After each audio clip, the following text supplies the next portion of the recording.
Rome didn't collapse overnight. Its fall wasn't marked by fire or battle, but by slow erosion. Coin by coin, promise by promise, century after century. Each emperor comforted himself with the same illusion. Just a temporary setback.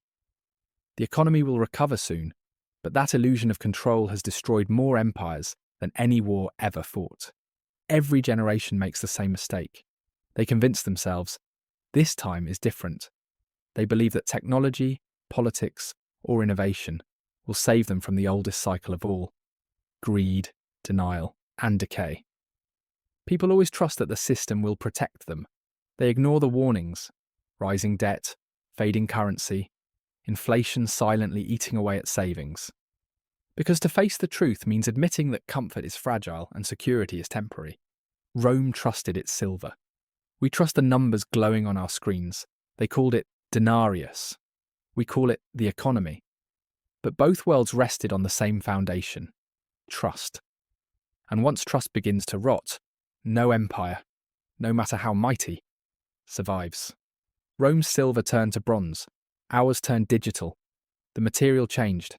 The psychology never did. The more a civilization denies its decay, the faster its downfall approaches. For centuries, the denarius was more than money. It was civilization itself. It built roads, fed armies, connected continents. But immortality has a price. Empires grow, demand more: soldiers, wars, land. And no amount of taxation can sustain that hunger. So emperors took the easy way out. They diluted the money. At first, no one noticed. The coins looked the same, but their essence, their silver, faded away. Augustus's coin was 95% pure. Under Caracalla, it fell to 50%. By Gallienus, less than 5%. What once united the empire became an empty symbol. And when people lost faith in their currency, they lost faith in Rome itself. Prices exploded.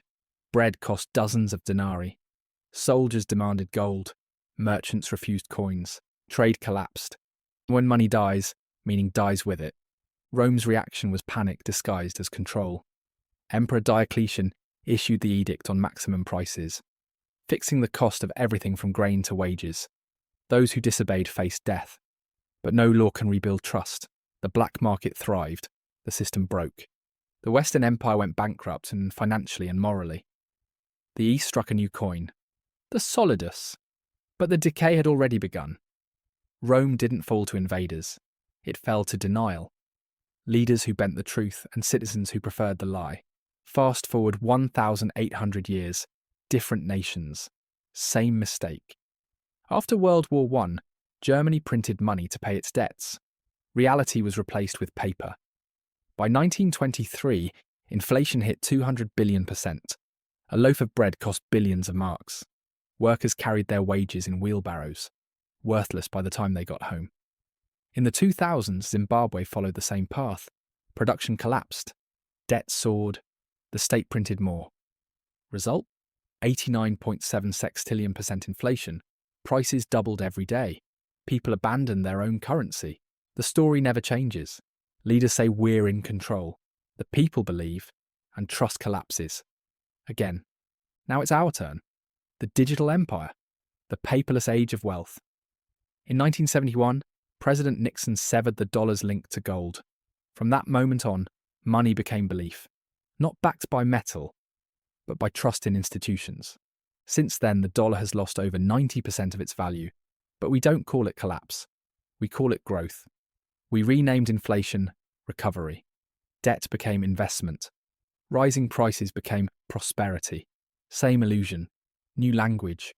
The emperors changed, but the deception stayed the same. When people stopped trusting money, they turned to real things. Gold, land, grain. Today it's crypto, real estate, and whatever's labelled valuable. But every new trend is just a confession of fear. Governments say temporary. Central banks say under control. But history never believes them. Rome didn't. Germany didn't. Zimbabwe didn't. And we shouldn't either. Our Rome doesn't wear armour. It wears suits. Our legions are algorithms. Our temples are data centres. We don't mint coins anymore. We mint code, and we call it progress. But the mindset never changed. We still mistake belief for value. When prices rise faster than hope, society begins to crack. Farmers stop planting.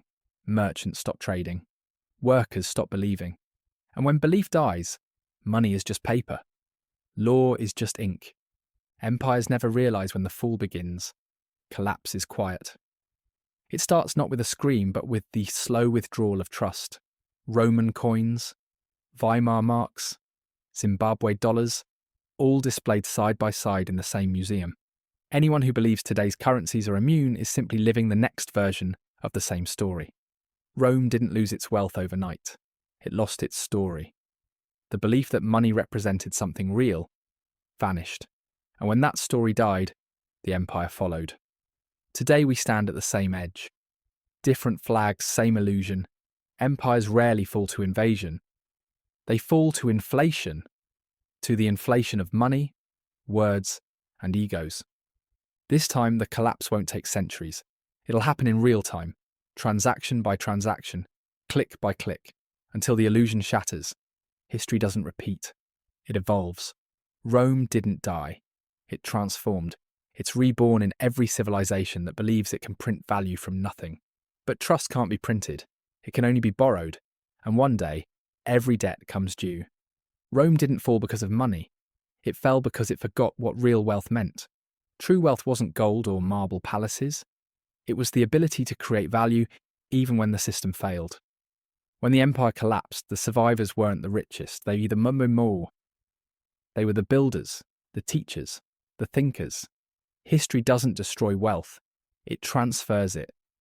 From those who worship illusion to those who understand value. So if you want to be truly rich, stop chasing what governments print. Stop measuring success by numbers on a screen. Build things inflation can't touch. Your knowledge, your discipline, your creativity, your brand.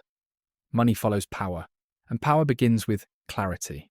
The wealthy don't fear collapse, and because they rely on systems, not belief. Their own systems. Rome's story isn't a warning, it's a roadmap. Empires rise and fall, currencies live and die. But those who understand value always rise again. Don't blame the system. Outgrow it. That's the only way to get rich and stay rich. Even as empires crumble, empires fall, currencies vanish.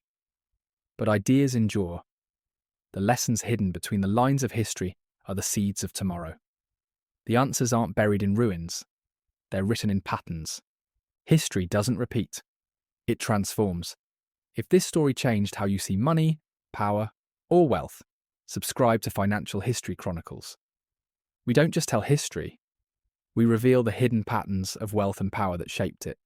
Because every empire, every currency, every crisis still whispers the same truth. Money has always been a reflection of human behaviour. We connect the past to today's markets and tomorrow's world, showing how the same forces that built Rome still move Wall Street, and how trust remains the invisible currency that decides who rises and who falls. These stories aren't just about history, they're about you, your money, your mindset, your future.